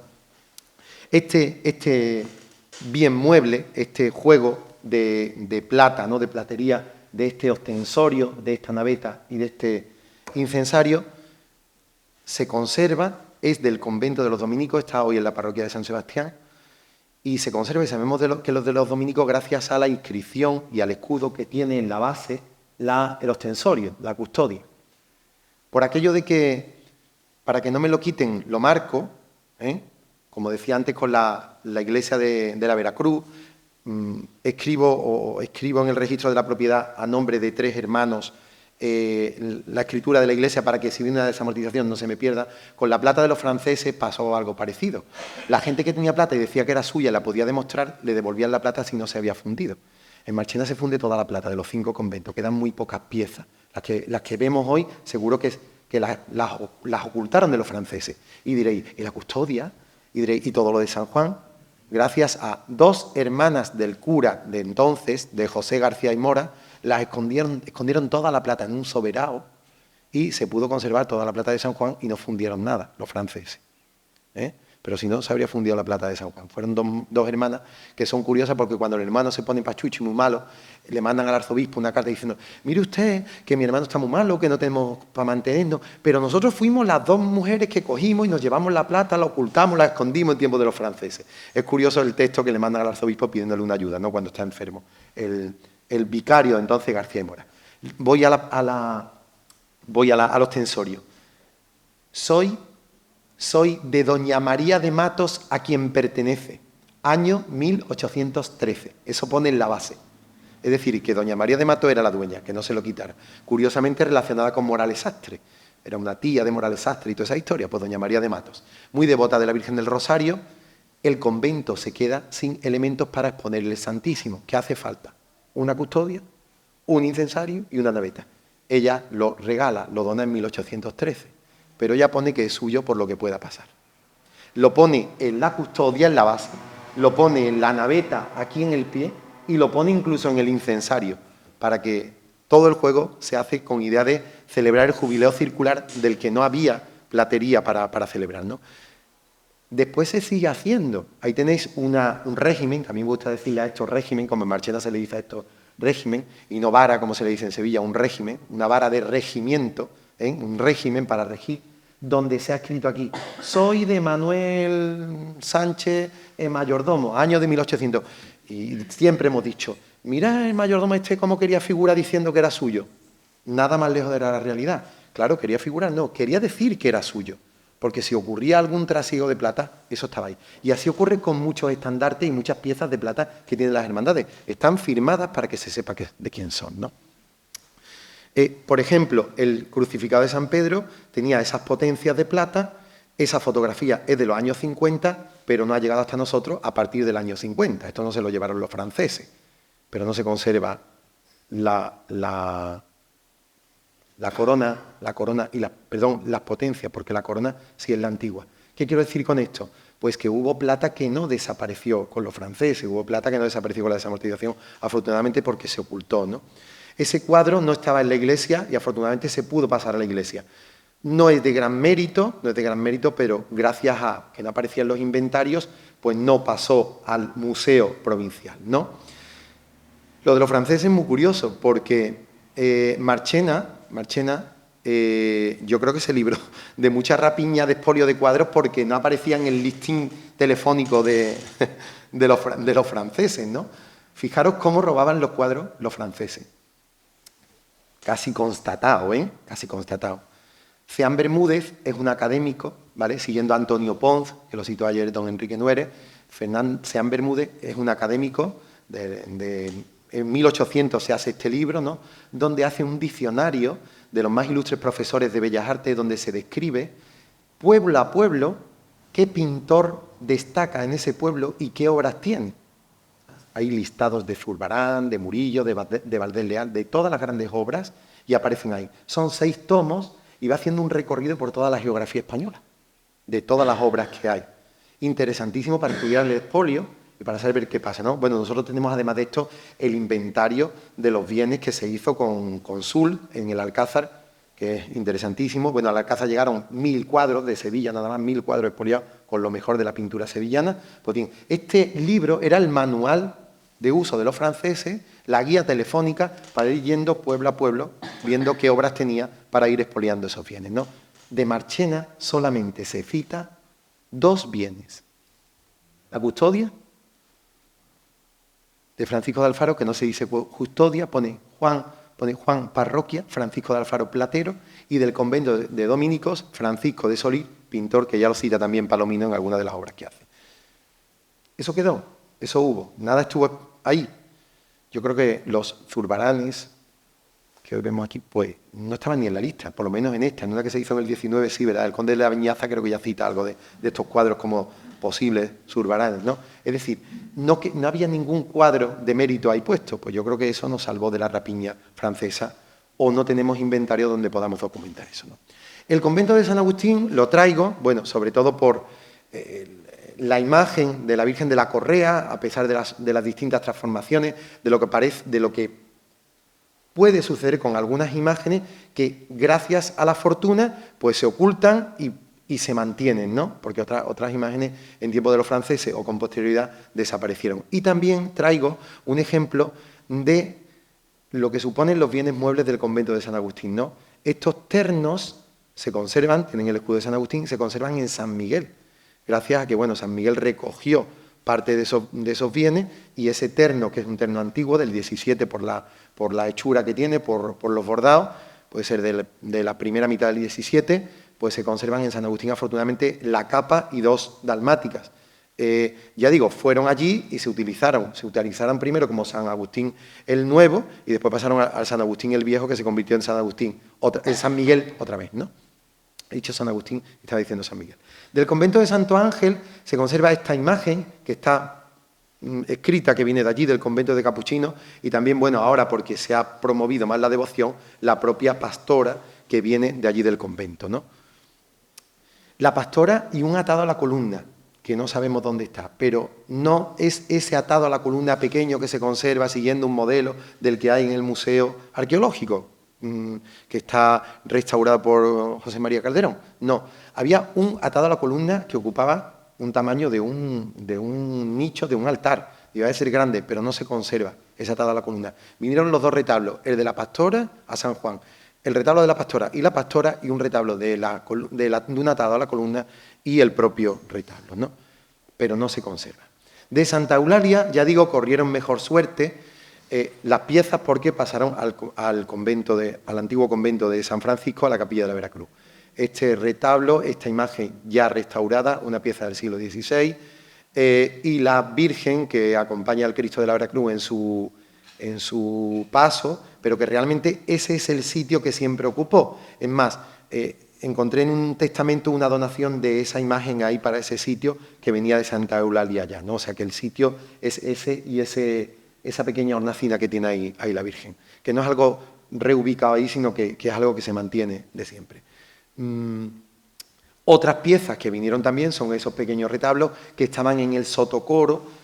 Cuando vemos Santa Eulalia vemos un arco grande, ¿verdad? Pues esa parte de abajo, eso está recrecido, ahí hay mucho resto, habría que bajar la iglesia para que viéramos la altura exacta de la iglesia, pero esos dos retablos estaban colocados ahí también en Santa Eulalia. Fijaros, este es un ejemplo de uno de los libros que con la desamortización se pierde y aparece, este no sé si está en San Sebastián o en San Juan, se cita aquí su libri, dice, este es de Santa Eulalia. Este es de Santa Eulalia. Así hay algunos del convento de Capuchinos, algunos de San Agustín, entre otros.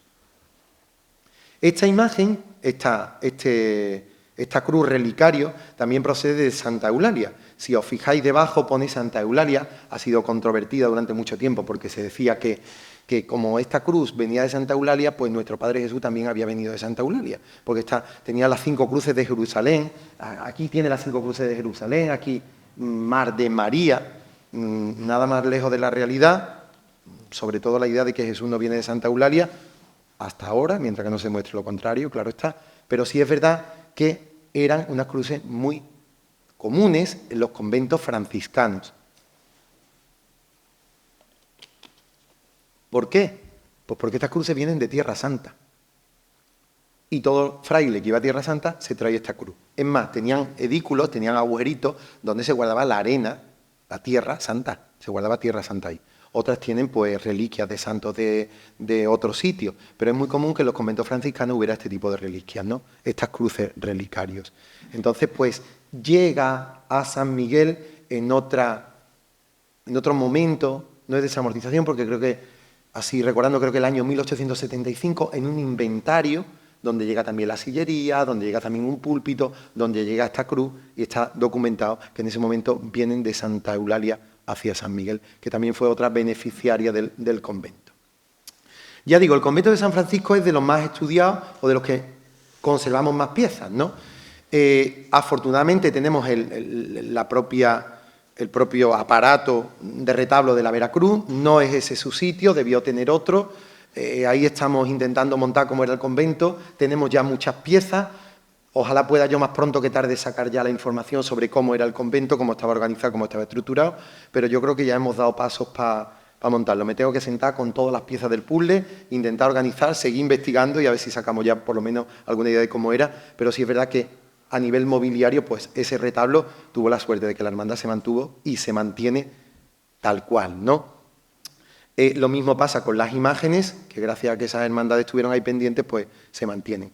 No así la ubicación, el retablo que estáis viendo, es el retablo de la Venerable Orden Tercera de San Francisco. El retablo está tal cual, tal como era, ¿vale? Tiene aquí la Encarnación o la Anunciación, porque era Venerable Orden Tercera de la Encarnación o de la Anunciación. Y resulta curioso, es un retablo montado a base de piezas, porque este sagrario no es del retablo tal cual, ¿no? Porque está aquí fechado en el año 1601, el retablo más o menos se corresponde con la fecha, pero los santos, que hay que tener un cuidado con esto de los santos porque se mueve mucho de sitio, es un trasiego que viene de aquí, que es de aquí, que no es de aquí. Siempre habíamos pensado que en el lado de la izquierda había un santo, porque abajo pone, lo donó Cristóbal de la Barrera, y apareció en la documentación que Cristóbal de la Barrera era un dominico, había un Santo Domingo en esa iglesia, y se pensaba que era de Santo Domingo. Pues nada, he encontrado documentación afortunada de que esa imagen que está ahí, que es un San Judas Tadeo, del que mañana es su santo, me parece, es santo de causas perdidas. Así que, pues, bueno, pues ese San Judas Tadeo, que está hoy en el retablo de Santa Clara, en el retablo mayor, era el que estaba situado aquí, y ese fue el que donó Cristóbal de la Barrera, donde aparece la escritura de donación, ¿no?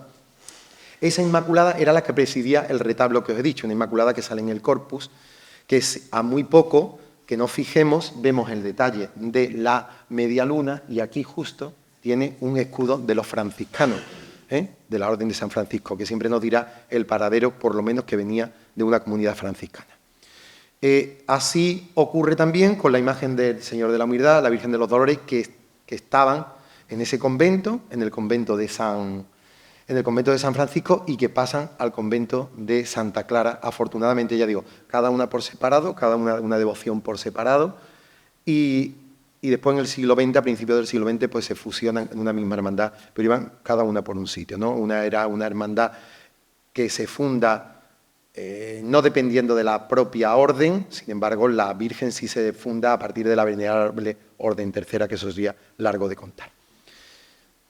Estamos aquí. Estamos aquí. Esta fotografía de la fototeca es la que recoge algunos de los bienes muebles que tenía también el convento de San Francisco. El retablo mayor, que es el que estáis viendo al fondo, sobre todo me voy a fijar en este retablo, el retablo mayor, y este que está aquí, ¿no?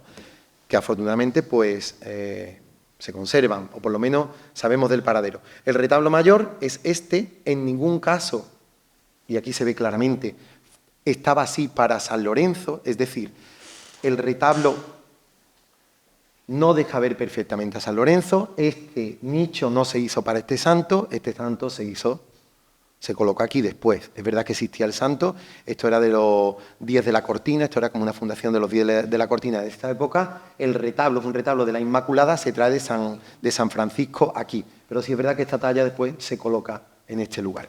La talla que ocupaba ese espacio es esa Inmaculada que está ahí, que se conserva hoy en la sacristía de San Juan, ¿vale? Y ese es el San Lorenzo, que ha estado aquí mucho tiempo en este nicho, pero que ahora está en la iglesia de San Juan. Pero ese retablo, ya digo, venía de San Francisco.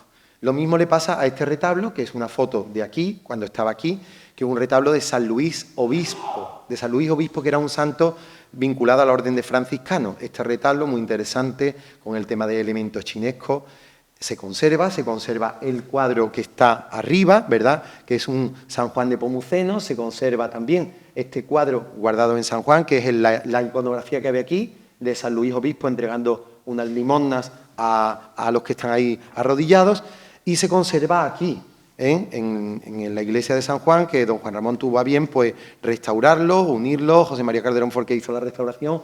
Se conserva el lienzo de arriba. El que iba ahí, ya digo, es el de San Luis Obispo, está ocupado, o sea, está guardado en la sacristía, pero sí se coloca aquí a San Judas. Bueno, por ser uno de los santos, pues ya San Luis Obispo no era tan santo útil para la época, y era San Judas, pues un santo más útil, ¿verdad? Juan Luis es más útil que de esos santos útiles que había en todas las épocas, ¿no? Entonces... Y rentable. Y rentable. Útil y rentable. Pues está colocado ahí, y afortunadamente tenemos el retablo, que es un retablo, ya digo, que es muy interesante. Lo mismo ocurre con ese retablo pequeño que estaba en el coro de los franciscanos y que pasa a San Sebastián, una iglesia pobre que se está nutriendo en ese momento también, ¿vale? Y ya voy terminando. Hay un cuadro, este es un cuadro copia de un tal Páez, que es un mexicano, que se conserva en San Agustín. No es mal cuadro este, pero el otro es mucho mejor, que está ahora mismo colocado en la nave de la epístola de San Agustín. Perdón, de San Agustín no, de San Miguel, ¿vale? Que sí se ha hecho ya un estudio sobre el cuadro. Ahí tenéis el cuadro más grande, ese cuadro pasa ahí. Lo mismo que pasa a San Sebastián, la cajonera, que ahora se está restaurando también por nuestra amiga Paloma. Los cuadros se están restaurando por una de las ayudas que dio la Junta de Andalucía. Irán cogiendo pues su esplendor y su viveza, ¿no? Esa cajonera se trajo de la sacristía de San Francisco y se colocó en San Sebastián, pero sí es cierto que posiblemente, no había señalado la cajonera, ¿verdad? Posiblemente toda esta parte corresponda al antiguo coro de San Francisco, a uno de los antiguos coros de San Francisco, porque después viene el otro, ¿no? Se conserva, creo que es en Montilla, un coro muy parecido también. Este coro también con esas cruces arriba, pues se traslada también de San Francisco hasta San Sebastián. Muy curioso este elemento, que es el cancel de Santa Isabel, que era el antiguo cancel del convento de San Francisco. Fue burdamente puesto en Santa Isabel. Nos da pistas de que se llevó de otro lado. Fijaros cómo está trabajado esto.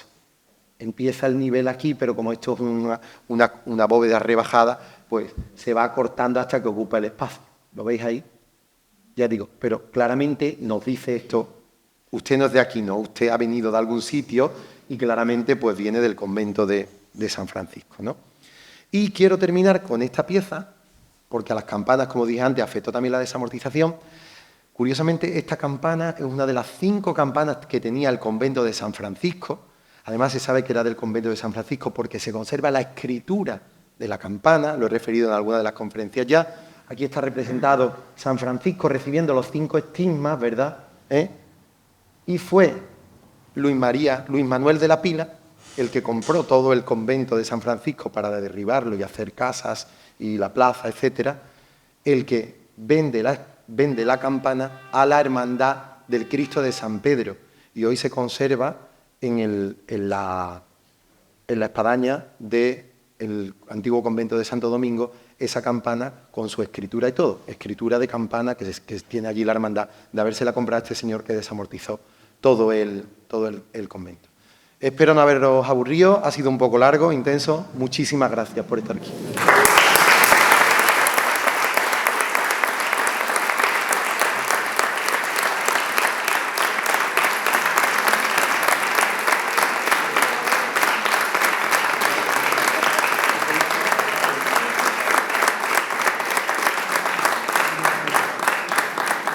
Bueno, muchísimas gracias por tantísima información que hay que ir además desmenuzando poco a poco, porque la verdad que ha sido muchísimos datos, muy rica. Enhorabuena.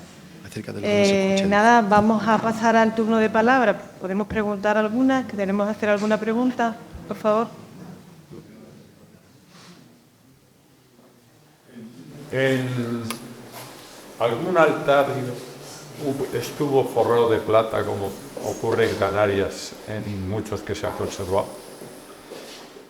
Yo no recuerdo ninguna documentación de altar de plata en Marchena, ninguna, ni de inventarios ni de altares antiguos que haya leído de Juan Luis o de alguno de los que haya hecho alguna referencia. Recuerdo una, que lo comenta mucho Juan Luis, de unas cabalgaduras de plata que tenía el duque, ¿verdad? Como algo, un elemento muy especial, muy... llama la atención, ¿no? Una cabalgadura de plata, pero de altares de plata no recuerdo ninguno, ni incluso de altares que tuvieran reliquias, los propios jesuitas, ¿no? Que siempre han tenido, sí había muchos relicarios, pero un altar de plata concretamente así, que ocupara todo el frontal y eso, en documentación no aparece en ningún sitio altar de plata, por lo menos que yo, de todo lo que yo haya leído. Cruces de plata también, sí hay muchas cruces de plata, muchísimas, cruces...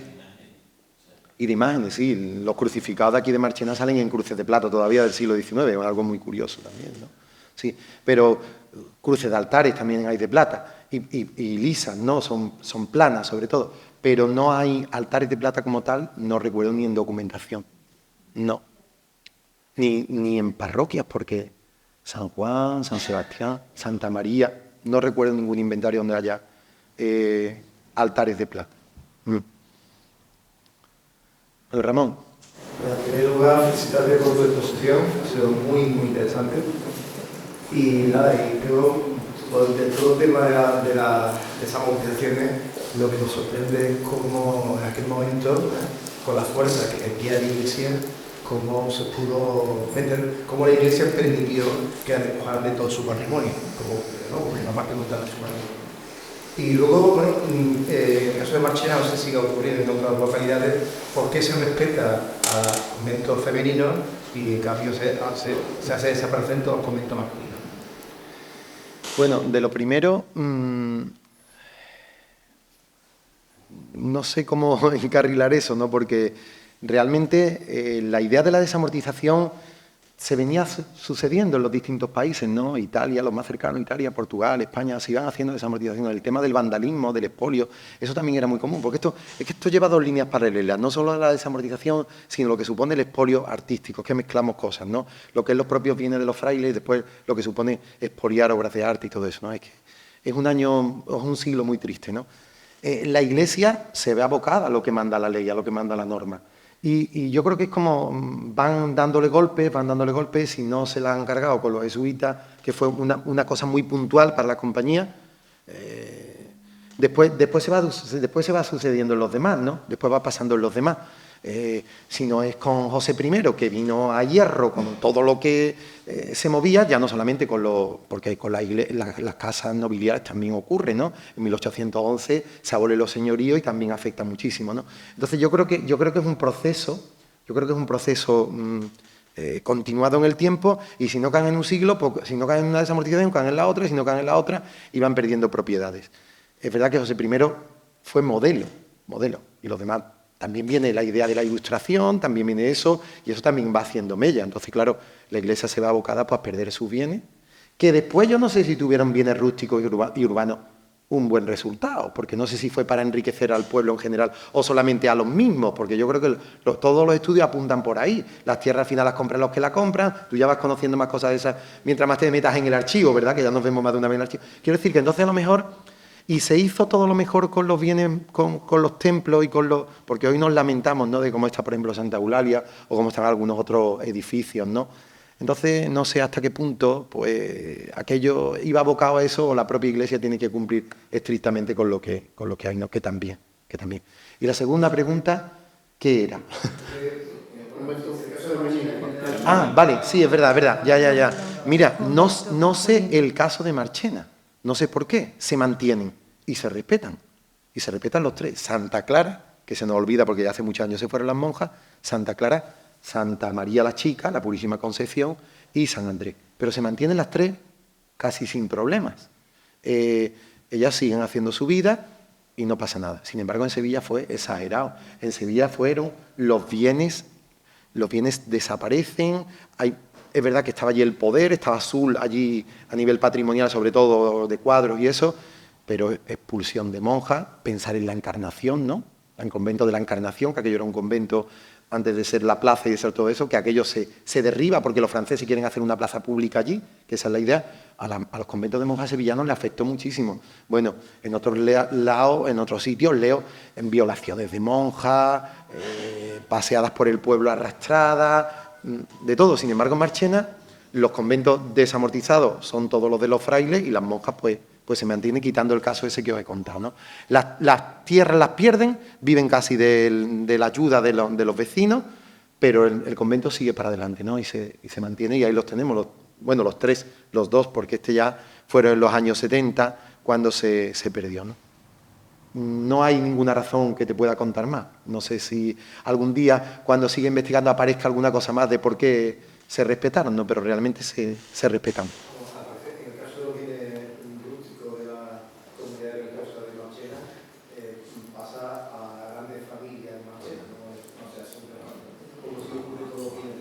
Con los bienes de propio, exactamente, sí.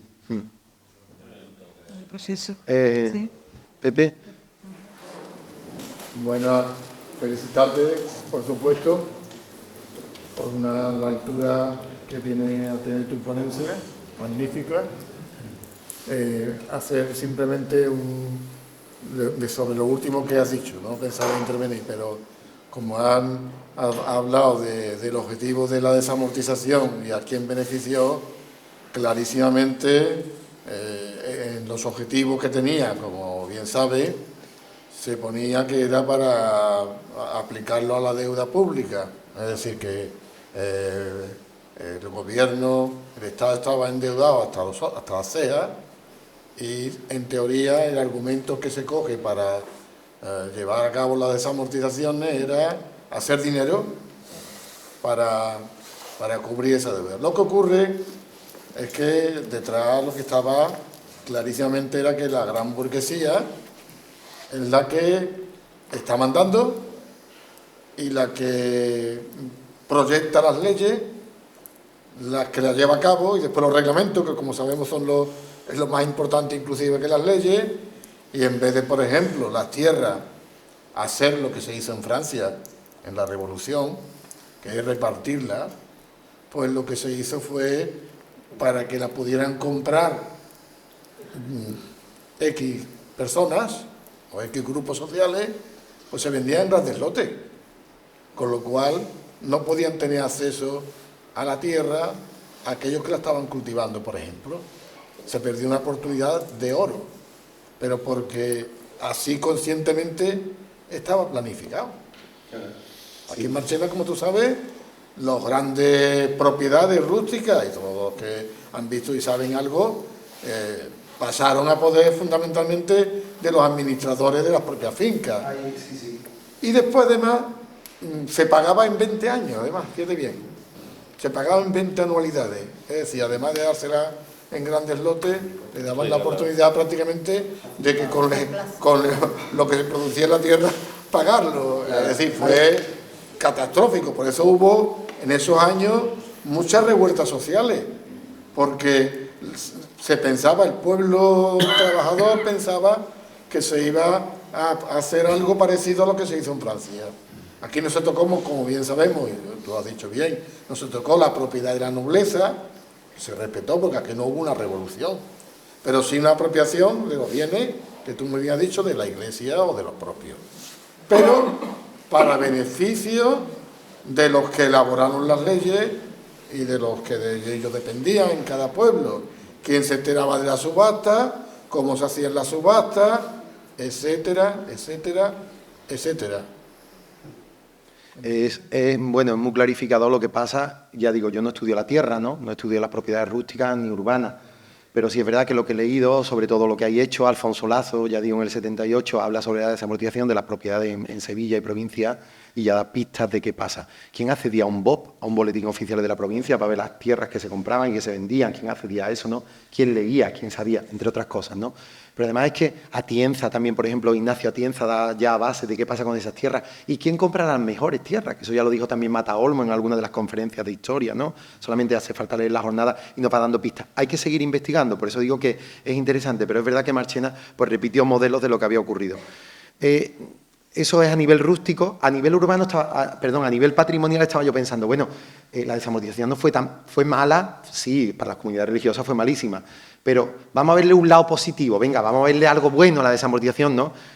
Los museos surgen de la desamortización, los museos provinciales surgen de la desamortización, pero ahora digo yo, convenía descontextualizar, por ejemplo, una serie de cuadros que estaban en un sitio ubicados que referían un tema, por ejemplo, una vida de San Pedro Nolasco alrededor de un fraile, de un convento mercedario y colocarlos en una sala de museo, al principio apilados, después ya siguiendo un orden. Bueno, era la modernidad, ¿no? Llegaba también la modernidad, había que crear museos, había que crear bibliotecas provinciales, pero claro, se perdían otros bienes. Pero se creaba eso para el bien público, para goce, para deleite del público. También los cuadros en un sitio así se aprecian, se valoran. Lo pensamos hoy con ojos del siglo XXI. Los franceses también decían, uy, se robó mucha pintura francesa, porque ha habido también estudiosos de lo... Claro, y el Mariscal Soult puso en valor la pintura española en Francia, porque no había pintura española. No se conocía a Murillo, no se conocía a Valdés Leal, no se conocía a Zurbarán, y eso llega allí de manos de Soult y de la colección de Soult y de lo que lleva después, bueno, José I, Napoleón, después Luis Felipe de Orleans, con la gran galería española que crea Luis Felipe de Orleans, ¿no? De bienes no solo del expolio de los franceses, sino después del trienio liberal, que se lleva lo más grande también para París. Pero es verdad, se empieza a conocer la pintura española. Yo he ido a alguna conferencia que fue la que me animó para hacer esta charla, ¿no? Que el título era sugerente porque era Expolio y triunfo de la pintura española, ¿no? Y es verdad que se expolió, pero bueno, en Francia, en Europa, se empezó a conocer la pintura española. Había muchos cuadros de Murillo de pintura popular, por poner un ejemplo, que sí se habían vendido en el siglo XVIII, en el siglo XIX, mediados del XVIII y XIX, pero la gran pintura de Murillo, la que es donde se conoce al Murillo que conocemos, esa empieza a salir en el 19 para afuera, ¿no? Entonces, bueno, vamos a verle el lado bueno ese de que se conoció, de que se divulgó, de que se valoró a la pintura sevillana y a la pintura, pero se perdió. ¿Y las plazas? ¿Perdón? Las plazas. La plaza. Las plazas de Sevilla. Claro, la Encarnación, la plaza de San Francisco, después la plaza de... Claro. Sí, porque era el rey Plazuelas. José I era el rey Plazuelas. En Madrid se conocía como el rey Plazuelas porque iba por todos los sitios destrozando el convento, quitando un convento y haciendo una plaza para reunir allí a la milicia y para... O sea que en Madrid se le conoce como el rey Plazuelas porque se le dice también Pepe Botella, pero nada más lejos de la realidad, no bebía, era astemio, o sea que lo de Pepe Botella no tiene nada que ver con el nombre, con su forma de vivir real, pero sí se conoce como el rey Plazuelas en Madrid, ¿no?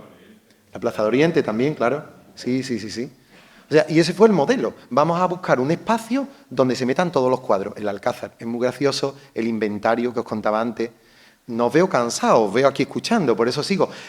Y dicen una pregunta y sigo contando, ¿no? Es muy curioso el inventario que se hace, que lo recoge don Manuel Gómez y más, que trabajó mucho en la Guerra de la Independencia. Es un inventario del año 1813 donde se recoge todos los cuadros que había expoliado el Mariscal Soult, ya está publicado y eso. Pero en una edición de principios del siglo XX, cuando se celebra el centenario de la Guerra de la Independencia, dice, a ver si recuerdo el título exacto, dice, inventario de los cuadros sustraídos por el gobierno intruso bajo el reinado de José I, y pone, que Dios guarde, y pone debajo en la edición, bajo una teja. O sea, como criticándole al rey. Y lo que os decía, todos los mil cuadros esos se guardan en el Alcázar de Sevilla, de toda Sevilla y todos los conventos. Pero es que después el sistema se repite. En el convento del Rosario de Madrid se guardan todos los cuadros para después el Museo de la Trinidad, que es el convento de la Trinidad. En el convento de Málaga, también en tal convento se guardan todos los cuadros para lo que va a ser después el Museo de Málaga. O sea, en cada convento, o cada lugar, cada provincia, se dedica a la Merced se dedica a un convento en Sevilla para convertirlo en museo. Y además se guardan allí todos los bienes, ¿no?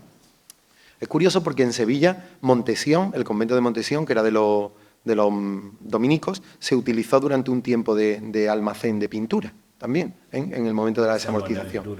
Y San Buenaventura también, efectivamente. Y el Santo Ángel también se utilizó incluso de biblioteca. O sea, que como un edificio se convierte en contenedor de esos bienes, ¿no?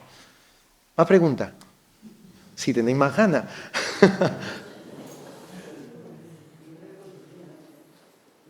¿Nada? Bueno, pues si alguna más me la preguntáis, que amablemente después la cuento, si queréis. Muchísimas gracias. Nada.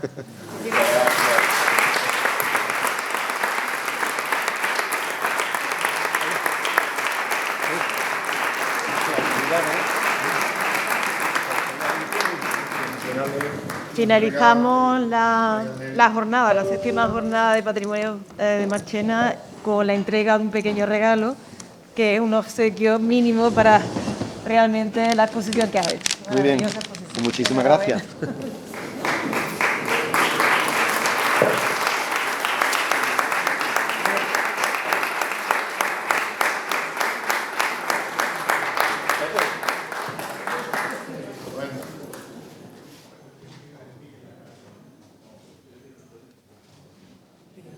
Un segundo. No pensaba dar el micrófono a mi compañero para agradecer a la asistencia en estas 5 sesiones de ponencia. Damos por clausurada lo que son las ponencias, pero recordar que las jornadas nuestras tienen una segunda parte de la cual todavía no podemos dar más noticias porque no las tenemos.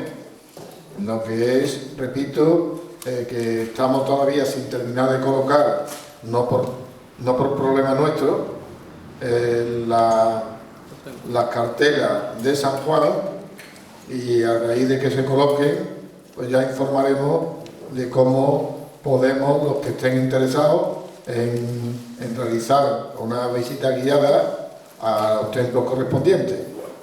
¿De acuerdo? Así que agradecer mucho el que hayamos participado, muchísimos que han repetido estos 5 días, y nada, pues a seguir con el patrimonio, defendiéndolo, concienciándolo y potenciándolo. Muchas gracias.